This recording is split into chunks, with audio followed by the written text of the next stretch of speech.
Hello friend, नमस्ते। स्वागत है मेरे चैनल में। आइए सुनते हैं शिव गीत।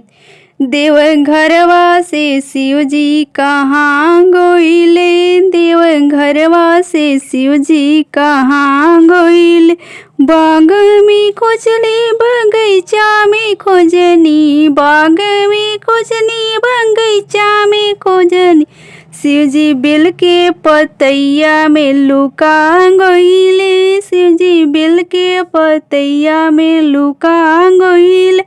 देवघरवा से शिव जी कहाँ गइले, देवघरवा से शिव जी कहाँ गइले। फुलवा में खोजनी फुलवरिया में खोजनी, फुलवा में खोजनी फुलवरिया में खोजनी। शिव जी धतुरवा के फूल में लुका गइले, शिव जी धतुरवा के फूल में लुका गइले। देवघरवा से शिव जी कहाँ गइले, देवघरवा से शिव जी कहाँ गइले। जंगल में खोजनी पहाड़ों पे खोजनी, जंगल में खोजनी पहाड़ों पर खोजनी। शिव जी भंगिया के पत्ता में लुका गइले, शिव जी भंगिया के पत्ता में लुका गइले। देवघरवा से शिव जी कहाँ गइले, देवघरवा से शिव जी कहाँ गइले। जमुना में खोजनी सरजू में खोजनी, जमुना में खोजनी सरजू में खोजनी।